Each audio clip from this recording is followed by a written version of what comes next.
Hello students. मैं काफ़ी दिनों से सोच रहा था कि आप लोगों के साथ जो ये सेकेंड टर्म का पेपर आया था इसको डिस्कस किया जाए। वजह ये है कि जैसे सेकेंड टर्म का आपका पेपर आया हुआ था ऐसा ही पेपर आपका एनुअल होगा। मैंने आप लोगों को उस दिन जिस दिन आपका पेपर था 5 दिसंबर को मैंने सबसे पहले आपको ये जो दिशा निर्देश वाला जो पेज है ये डाला था और उसके बाद मैंने आपसे डिस्कस किया था कि आपने क्वेश्चंस करने हैं। बाद में क्वेश्चंस डाले थे मैंने आपको। सबसे पहले हम जो इसकी इंस्ट्रक्शंस पढ़ते हैं और समझने की कोशिश करते हैं कि इंस्ट्रक्शंस का मतलब क्या है, क्योंकि मुझे आपको ये बताना है कि आपने कुछ इस पेपर में करती बार कुछ गड़बड़ की है। वो गड़बड़ क्या क्या है देखिए। पहली बात लिखी है इसमें कि प्रश्नों के उत्तर देते समय उत्तर पुस्तिका पर भी वही प्रश्न संख्या लिखना अनिवार्य है जो प्रश्न पत्र पर दर्शाई गई है। ठीक है, यह प्रॉब्लम सिर्फ एक बच्चे ने की है आप में से, उसने क्या किया हुआ कि क्वेश्चन नंबर ही अलग अलग थे। ठीक है, अब आगे ग्राफ पेपर के बिना जो ग्राफ पेपर होता है उसके बिना तो कोई अर्थ ही नहीं है जो ग्राफ वाले क्वेश्चंस हैं उनको करने का। तो graph paper must be attached in between the answer book page, ये होना ही चाहिए था। जिन्होंने ग्राफ पेपर नहीं किए और सीधे कागज़ में करना शुरू कर दिया तो नेचुरली वो उतने ही मार्क्स जो हैं वो गंवाएंगे। उसके बाद है drawing diagram of geometry question is compulsory. देखिए, drawing diagrams of geometry question is compulsory. जो आपके जो ज्योमेट्री के क्वेश्चन हैं उनके लिए डायग्राम बनाना जो है वो महत्वपूर्ण है। आप रफ डायग्राम बना देते हो तो आपको मार्क्स नहीं मिलते हैं। अब देखिए इसमें जो क्वेश्चन हैं उनको पढ़ते हैं।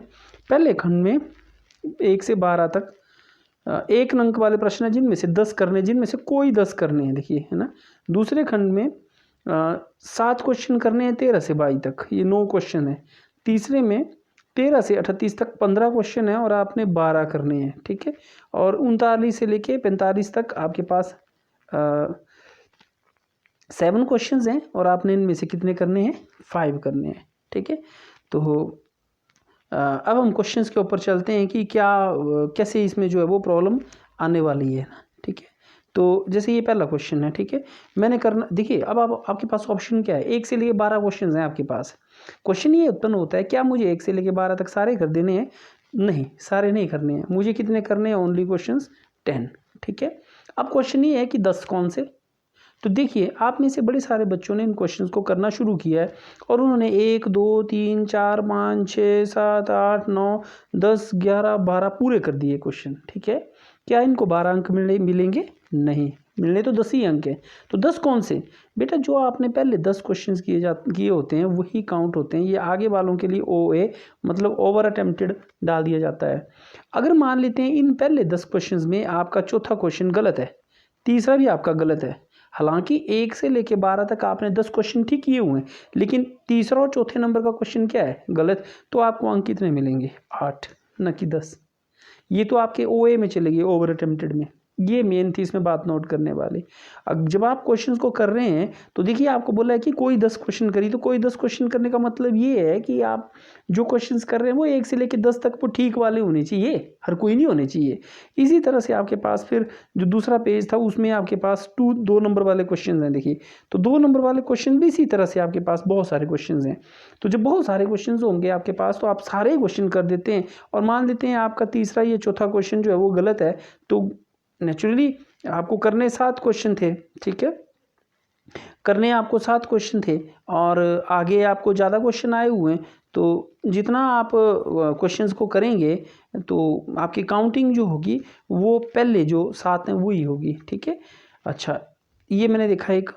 फिर आपके पास जैसे ये क्वेश्चन है, ये क्वेश्चन एक मैंने क्वेश्चन देखा था इसमें कि एक कई बच्चों ने क्या किया हुआ है इन यहाँ ये मतलब जैसे ये वाला क्वेश्चन है, ये वाला 5 सेंटीमीटर वृत्त की त्रिज्या, ये क्वेश्चन जो 60 सेंटीमीटर पर 60 डिग्री पर झुकी हो, इस क्वेश्चन में लोगों ने कईयों ने थियोरेटिकली किया है, ज्योमेट्री बनाई नहीं, तो मार्क्स कहाँ मिलने, तब कुछ भी नहीं मिलेगा।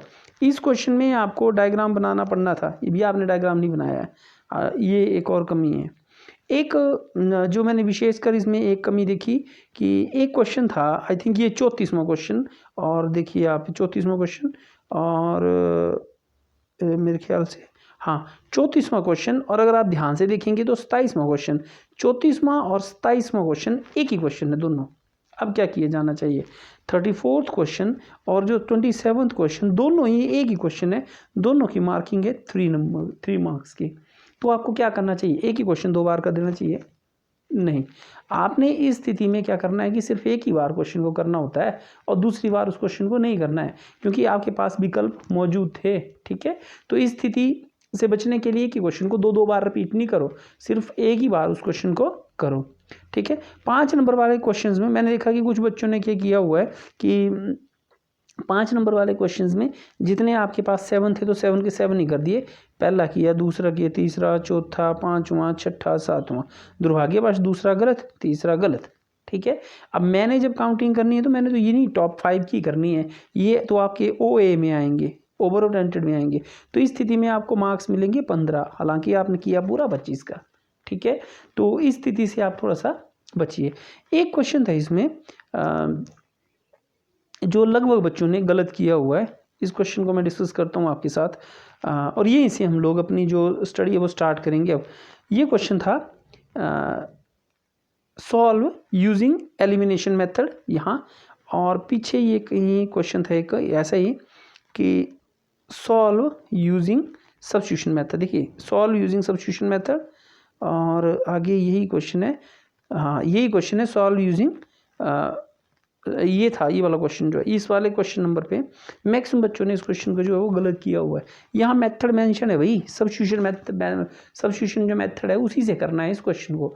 तो अगर आप यहाँ इसको एलिमिनेशन मेथड से कर रहे हो और 24 नंबर लिख रहे हो क्वेश्चन पे 24 नंबर, तो ये क्वेश्चन आपका गलत हुआ। ठीक है, तो थोड़ा सा ध्यान रखना है आपने सब्स्टिट्यूशन मेथड क्या है और उससे फिर कैसे इस क्वेश्चन को जो हमने वो सॉल्व करना है। ठीक है।